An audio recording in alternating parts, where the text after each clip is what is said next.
శ్రీమాత్రే నమ. జయ గురు దత్తాత్రేయ నమ.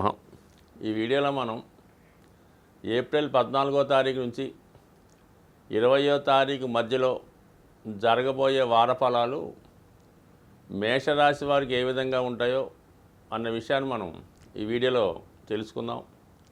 మరి మేషరాశి వారికి ఈ వార ప్రారంభంలో రెండు మెయిన్ గ్రహాలు రాశి యందు సంచరించడం, రెండు గ్రహాలు లాభస్థానంలో సంచరించడం, ఇవన్నీ జాతకుడికి తను చేపట్టిన కార్యక్రమాలు విజయవంతంగా ముందుకెళ్ళే ప్రయత్నాలు జరిగే అవకాశం ఉంటుంది. ముఖ్యంగా ఈ వారంలో జరిగినటువంటి మార్పు ఏంటంటే, భాగ్యాధిపతి అయినటువంటి గురుగ్రహంతో పూర్వపుణ్య స్థానాధిపతి పంచమాధిపతి అయినటువంటి రవి రాశి యందు సంచరించడం, మేషరాశి యందే సంచరించడం, రవి ఉచ్చస్థానంలోకి రావడం వల్ల జాతకుడికి వ్యక్తిగతంగా తనలో ఉన్నటువంటి టాలెంట్ పెరుగుతుంది. ఒక విధమైన సెల్ఫ్ కాన్ఫిడెన్స్తో ఏ కార్యక్రమాన్నైనా సునాయాసంగా మనం సాధించగలం అన్నటువంటి ధైర్యంతో ముందుకెళ్ళే అవకాశం ఉంటుంది. ఇది ముఖ్యంగా రాజకీయ రంగంలో ఉన్న వాళ్ళకి, ప్రభుత్వ ఉద్యోగులకి చాలా కాన్ఫిడెంట్గా ఉంటూ చాలా ధైర్యంగా ఎవరు ఎంత ఏ విధంగా భయపెట్టినా భయపెట్టకుండా తను అనుకున్న కార్యక్రమాలు నిజాయితీగా దైవబలంతో పూర్తి చేసే అవకాశం ఉంది. ఎప్పుడైతే గురువు రవితో కలిసి ఉన్నాడో సాధారణంగా జాతకుడికి ఒక విధమైనటువంటి దీర్ఘకాలికమైనటువంటి గుర్తింపు రావడం జరుగుతూ ఉంటుంది. అంటే తను ఉన్నా లేకపోయినా తను సాధించినటువంటి కార్యక్రమాలు కానీ, తను చేపట్టిన కార్యక్రమాలు కానీ జీవితాంతం 10 మందికి గుర్తుండే విధంగా ever lasting name and fame కలిగి ఉంటారు. ఎవరి జాతకంలో అయితే ఈ రవి గురుల కాంబినేషన్ కలిగి ఉంటుందో వాళ్ళు. అలాగే జాతకుడికి గతంలో కన్నా ఎక్కువగా దైవభక్తి పెరగడం, అలాగే చాలా నిజాయితీగా వ్యవహరించడం, గతంలో చేసిన పొరపాట్ల నుంచి చిన్న చిన్న మిస్టేక్స్ నుంచి బయటపడే ప్రయత్నం చేయడం, తన యొక్క స్థాయిని పెంచుకునే ప్రయత్నం చేస్తూ ఉంటాడు. 10 మందికి గుర్తింపు పొందే విధంగా తను చేపట్టే కార్యక్రమాలు ఉండడం జరుగుతూ ఉంటుంది. సో ఇక లాభస్థానంలో చాలా కాలంగా సంచరిస్తున్నటువంటి శని భగవానుడితో పాటు ఇప్పుడు కుజ గ్రహం కూడా కలడం జరిగింది. కుజుడు రాష్ట్రాధిపతి లాభస్థానంలో సంచరించడం సాధారణంగా మరి ఇది పారిశ్రామిక రంగంలో ఉన్న వాళ్ళకి, కష్టపడి పనిచేసి స్వయం కృషితో ధనం సంపాదిద్దాం అనుకున్న వాళ్ళకి చాలా విజయవంతంగా ఆర్థికపరమైన అనుకూలత ఏర్పడుతుంది. ముఖ్యంగా భూములు, స్థిరాస్తులు విలువ పెరగడం, తోడబుట్టిన వారు, అన్నదమ్ములు, స్నేహితుల సహకారంతో జాతకుడు తన యొక్క ఆర్థిక పరిస్థితి పెంచుకుంటూ ఉంటాడు. సంఘంలో తన పరపతిని పెంచుకునే ప్రయత్నం చేస్తూ 10 మందికి ఉపాధి కల్పించే విధంగా తన ప్రయత్నాల్ని ప్రారంభించడం కానీ, 10 మంది గుర్తింపు రావడం కానీ జరుగుతూ ఉంటుంది.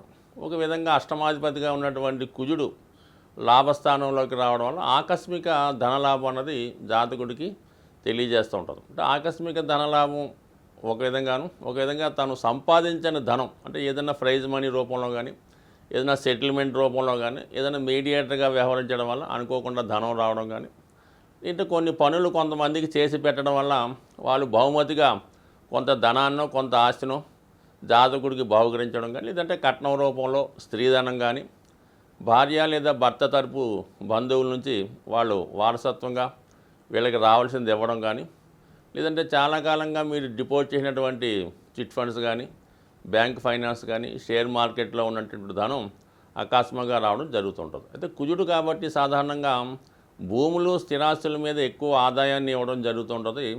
సో ఒక జాతకుడు జీవితంలో అతి తొందరగా పైకి రావాలన్నా, అతి తొందరగా జీవితంలో అభివృద్ధి చెందాలన్నా, ధనం సాధించాలన్నా కుజుడే ముఖ్య కారణం అవుతుంటాడు. కుజుని యొక్క కారకత్వాలైనటువంటి భూములు సంబంధించిన మరి రియల్ ఎస్టేట్ వ్యాపారం కానీ, భూముల యొక్క లావాదేవీలు చేస్తున్న వాళ్ళే, లేదంటే ఎప్పుడో పూర్వకాలంగా పెద్దల నుంచి వచ్చినటువంటి భూములు సడన్గా రేటు పెరగడం వల్ల కానీ ఆకస్మికంగా ధనవంతులు అవడం కేవలం భూముల వల్లే సాధ్యమవుతుంటుంది.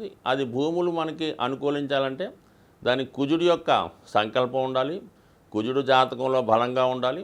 దానికి మిగతా గ్రహాలు కూడా సహకరించినప్పుడు జాతకుడు ఏ స్థాయిలో జన్మించినా కూడా మరి ఇలాంటి భూములు సంబంధించిన వ్యవహారాల్లో చాలా ఆర్థికపరమైనటువంటి సక్సెస్ని తొందరగా పొందే అవకాశం ఉంటుంది. అలాగే కొంతమందికి వ్యవసాయం ద్వారా మిర్చి, కందులు మొదలగు పంటలు పండించడం ద్వారా, లేదంటే పశు సంపద ద్వారా కూడా ఆర్థిక సంపద పెంచుకునే విషయంలో శని భగవానుడు బాగా సహకరిస్తూ ఉంటాడు. అలాగే కుజ భగవానుడు కూడా సహకరిస్తూ ఉంటాడు. ఈ 2 గ్రహాలు ప్రస్తుతం లాభస్థానంలో సంచరించడం వల్ల కంపల్సరీగా ఇతరులు ఈర్ష్యపడే విధంగా మీకు ఆర్థికపరంగా అనుకూలంగా ఉంటుంది. ఓవరాల్గా మరి రాశి బలంగా ఉంది, లాభస్థానం కూడా బలంగా ఉంది. అయితే శుక్రుడు 12వ స్థానంలో ఉచ్చులో ఉండడం జాతకుడు సౌకర్యవంతమైనటువంటి విలాసమైనటువంటి వస్తువులు కొనే ప్రయత్నం చేస్తుంటాడు.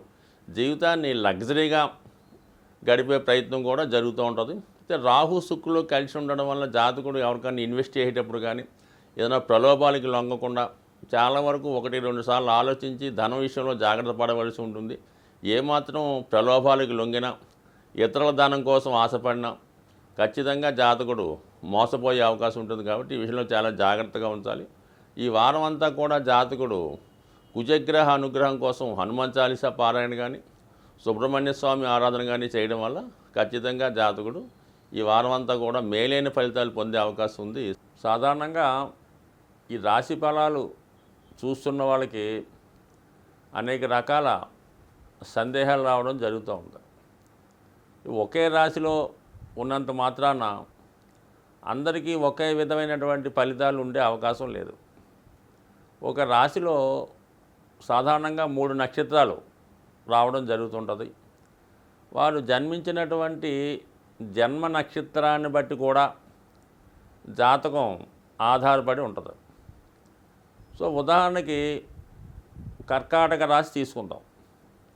కర్కాటక రాశిలో పునర్వసు 4వ పాదం, పుష్యమి, ఆశ్లేష నక్షత్రాలు ఉంటాయి. ఈ పునర్వసు నక్షత్రం 4వ పాదంలో మరి ఆది పురుషుడైనటువంటి శ్రీరామచంద్రుడు జననం జరిగింది. అదే ఆశ్లేష నక్షత్రంలో మరి లక్ష్మణుడు, ఆదిశేషుడు లక్ష్మణుడు గాను, శత్రుఘ్నుడు, ఈ 2 కూడా కవలలు ఈ ఆశ్లేష నక్షత్రంలో జన్మించడం జరిగింది. అదే పుష్యమి నక్షత్రంలో భరతుడు జన్మించడం జరిగింది. అంటే మొత్తం మీద 4 అన్నదమ్ములు కూడా కర్కాటక రాశి అందే జన్మించారు. అయితే అందరికీ ఒకే విధమైన ఫలితం జరిగిందా? మీరు ఒకసారి మీరు రామాయణాన్ని తెలుసుకున్నప్పుడు రాముడికి ఒక విధంగా జరిగింది, లక్ష్మణుడికి ఒక విధంగా జరిగింది, భరత శత్రుఘ్నులకు ఒక విధంగా జరిగింది. అది వివాహ విషయంలో అవ్వచ్చు, వాళ్ళ అన్యోన్య దాంపత్య విషయంలో అవ్వచ్చు, రాజ్యం రావడంలో అవ్వచ్చు. సో అందువలన ఏంటంటే ఒకే రాశిలో జన్మించినంత మాత్రాన అందరికీ ఫలితాలు ఒకే విధంగా ఉండవు. వారి జన్మ నక్షత్రాన్ని బట్టి కూడా గోచార ఫలితాలు ఆధారపడడం జరుగుతూ ఉంటుంది. సో అలాగే మరి ప్రస్తుతం ఈ గురుగ్రహం భరణి నక్షత్రం మీద సంచరించడం జరుగుతుంది.